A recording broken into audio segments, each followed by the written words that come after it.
తండ్రి సాధించలేనిది కూతురు సాధిస్తుంది. అంజనా ప్రొడక్షన్ బ్యానర్ పై సినిమాలు తీసి కమర్షియల్ గా సక్సెస్ అందుకోలేకపోయిన నాగబాబు గారు సినీ నిర్మాణానికి బ్రేక్ ఇవ్వగా, తన కూతురు నిహారిక గారు మాత్రం పింక్ ఎలిఫెంట్ అనే బ్యానర్ స్థాపించి వెబ్ సిరీస్ లని సినిమాలని ప్రొడ్యూస్ చేస్తూ వరుస సక్సెస్ లను అందుకుంటుంది. బెంచ్ లైఫ్ వెబ్ సిరీస్ తో డైరెక్టర్ గా మారిన మానస శర్మకి బిగ్ స్క్రీన్ మీద అవకాశం ఇస్తూ నిహారిక నిర్మించిన హర్రర్ కామెడీ మూవీ రాకాస.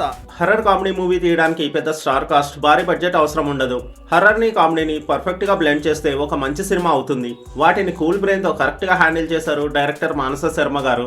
ఈ సినిమా కథ ఏంటంటే, హీరో సంగీత్ సాగర్ తను ప్రేమించిన అమ్మాయిని కలవడానికి యుఎస్ నుంచి వస్తాడు. కానీ అప్పటికే ఆమె వేరే అబ్బాయితో పెళ్లికి రెడీ అవుతుంది.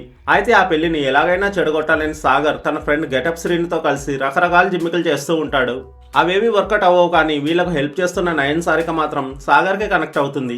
ఇక అదే టైంలో కొన్ని యుగాల నుంచి ఆ ఊరిని పట్టి పీడిస్తున్న బ్రహ్మరాక్షసుడి నుంచి చివరి హెచ్చరిక వస్తుంది. ఆ హెచ్చరిక వచ్చిందంటే ఆ ఊరి నుంచి ఒక వ్యక్తిని ఆ రాక్షసుడికి ఆహారంగా పంపాలి. అయితే అనుకోని పరిస్థితుల్లో సాగర్ ఆ కోటలోకి వెళ్తాడు. ఇక అక్కడి నుంచి మొదలవుతుంది అసలు కథ. మూవీ స్టార్టింగ్ నుంచి చాలా సరదాగా ఉంటుంది. సాగర్ తెలివి తక్కువ బిహేవియర్ వల్ల రకరకాల ప్రాబ్లమ్స్ ఫేస్ చేసే సీన్స్ చాలా ఫన్నీగా ఉంటాయి. సాగర్ ఫ్రెండ్ గా గెటప్ శ్రీను ఒక విచిత్రమైన క్యారెక్టర్ లో వెన్నెల కిషోర్ మంచి ఫన్ క్రియేట్ చేస్తారు. ఫస్ట్ హాఫ్ కొంచెం స్లోగా ఉన్న సెకండ్ హాఫ్ లో ఫ్యాంటసీ మాత్రం పీక్స్ లో ఉంటుంది. కామెడీ కోసం ఎక్కడ వల్గర్ డైలాగ్స్ వాడకుండా చాలా నీట్ గా ఈ సినిమాని తీశారు. ఓవరాల్ గా రాకాస సినిమా ఒక మంచి కామెడీ ఎంటర్టైనర్. ఈ మూవీకి నా రేటింగ్ 3/5. Thanks for watching.